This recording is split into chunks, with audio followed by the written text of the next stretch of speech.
पाटिया माछ को बर्तमान आम छड़े पकईचे बर्तमान को पीस पीस करी काटिदबा।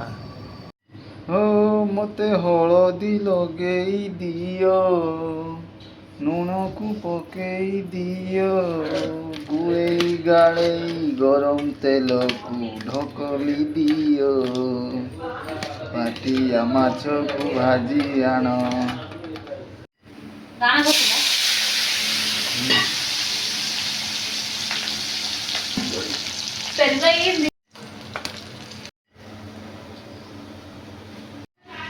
ए गरम मसला को माछटा ढाली दियो तापर टिके घुटरू घुटरू चलई दियो किछि समय पकवा को छाड़ी दियो फुटू किछि समय तापर देखिबा।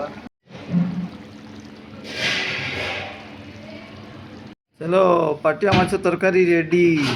पाटिया माछ काढ़ गला ए पाटिया माछ भल हो लगुच देखा जाऊ। हैदराबाद पाटिया माछ तरकारी भात खाइबार गोटे मजा अलग रकम।